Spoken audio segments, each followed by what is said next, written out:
মাননীয় প্রধানমন্ত্রীর যুগ উপযোগী এবং সময়োচিত সিদ্ধান্ত দলীয় প্রতীক স্থানীয় সরকার নির্বাচনে ব্যবহার করা যাবে না এই সিদ্ধান্ত নিয়েছে। আমি মনে করি এটা যুগ উপযোগী এবং সময় উপযোগী একটা যুগান্তকারী সিদ্ধান্ত, যার মধ্য দিয়ে মানুষ দল মতের ঊর্ধ্বে উঠে তার স্থানীয় প্রতিনিধি নির্বাচিত করে প্রেরণ করার মাধ্যমে তার আশা আকাঙ্ক্ষা পূর্ণ করতে পারবে। স্থানীয় সরকার শক্তিশালী করণের যে বিষয়টি, এটা একটা চলমান প্রক্রিয়া।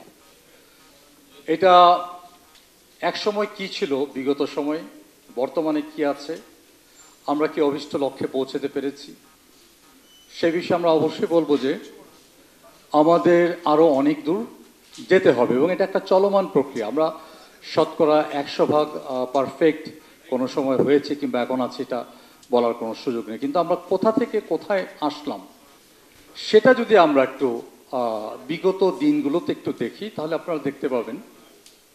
আমি সারা বাংলাদেশের কথা বলছি না, আমি আমার ঢাকা শহরের কথাই বলবো।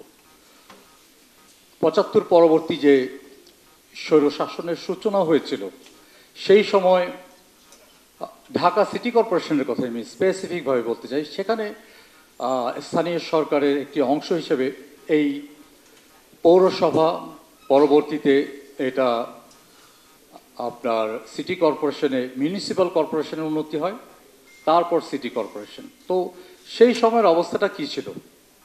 সেই সময় নির্বাচনের কোনো ব্যবস্থা ছিল না।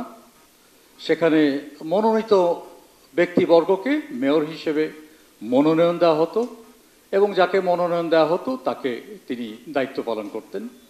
এবং আমরা আজকে যারা কাউন্সিলর ভূমিকা পালন করেন, উন্নয়ন কমিটির চেয়ারম্যান হিসেবে সেই সময় কিছু ব্যক্তিকে দিয়ে একটা বোর্ড গঠন করা হতো, উন্নয়ন কমিটির চেয়ারম্যান, যাদের মূলত কাজ থাকতো ওয়ার্ডগুলোকে প্রতিনিধিত্ব করা। আমরা এমনও ঘটনা শুনেছি এবং জেনেছি, একজন মেয়র যিনি মনোনীত হয়ে অফিস করছেন, ঠিক অফিস চলাকালীন সামরিক পোশাকে আরেকজন মেয়র তার অফিসে উপস্থিত হয়ে নিজেকে মেয়র পরিচয় দিয়ে তার চেয়ারটা ছেড়ে দিতে বলেছেন। যিনি দায়িত্ব পালন করছেন তিনি অবাক হয়ে গেছেন। তারপর তাকে সেই আদেশের অনুলিপি হাতে ধরিয়ে দেওয়া হয়েছে এবং তাকে সরিয়ে দিয়ে নতুন মেয়র বসেছে। এটা ছিল চিত্র। সেখান থেকে আজকে আমরা সরাসরি ভোটে নির্বাচিত মেয়র দায়িত্ব পালন করেন। তার সীমাবদ্ধতা থাকতে পারে, কিন্তু সময়ের পরিক্রমায় আমরা কিন্তু এগিয়ে গেছি। আমরা যে শতকরা 100% এগিয়ে যেতে পেরেছি, কমপ্লিট করতে পেরেছি, বিষয়টা এমন না। এখানে দুর্বলতা রয়েছে, চ্যালেঞ্জ রয়েছে, আমাদেরকে আরও সামনের দিকে এগিয়ে যেতে হবে। কিন্তু আমরা এই কথা নির্দ্বিধায় বলতে পারি, আমরা এগিয়ে চলছি।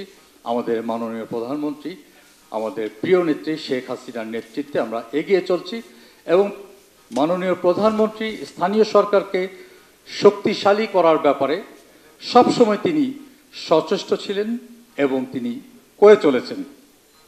একটি কথা আমাদের আশিস সৈকত ভাই যে কথাটা বলেছেন, আমার প্রয়াত পিতা, আপনাদের অত্যন্ত প্রিয় মানুষ, ঢাকার প্রথম নির্বাচিত মেয়র মোহাম্মদ হানিফ, তার দীর্ঘ রাজনৈতিক জীবন এবং তার মেয়র জীবনের অভিজ্ঞতার আলোকে তিনি কিন্তু নগর সরকার প্রতিষ্ঠার কথাটা বলে গিয়েছিলেন। আজকের এই অনুষ্ঠান থেকে আমি নির্বাচিত ঢাকা দক্ষিণ সিটি কর্পোরেশনের মেয়র হিসেবে দায়িত্ব পালন করেছি। 5 বছর এই শহরের নেতৃত্বে ছিলাম। আমার অভিজ্ঞতার আলোকেও যদি আপনারা আমাকে বলতে বলেন, আমি বলবো যে নগর সরকারের বিকল্প ঢাকা শহরে নেই। নগর সরকার প্রতিষ্ঠার মধ্য দিয়ে আমাদের যে পঞ্জীভূত সমস্যাগুলো রয়েছে এগুলোকে আমরা সমাধানের উদ্যোগ গ্রহণ করতে পারি।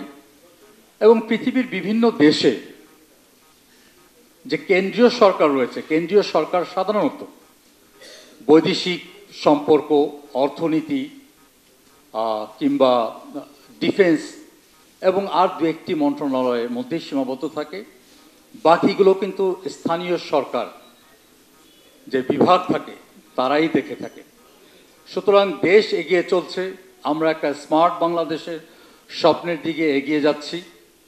আমাদেরও সময় এসেছে স্থানীয় সরকারকে শক্তিশালী করবার মধ্য দিয়ে নাগরিকদের নাগরিক সুবিধাগুলোকে নিশ্চিত করা, নাগরিক সেবাগুলোকে দোরগোড়ায় পৌঁছে দিয়ে একটি শক্তিশালী স্থানীয় সরকার ব্যবস্থা গড়ে তোলবার মধ্য দিয়ে আমাদের মাননীয় প্রধানমন্ত্রী স্মার্ট বাংলাদেশ বিনির্মাণে এগিয়ে যাওয়া আমি মনে করি। দ্বিতীয় বিষয় হচ্ছে দলীয় প্রতীক।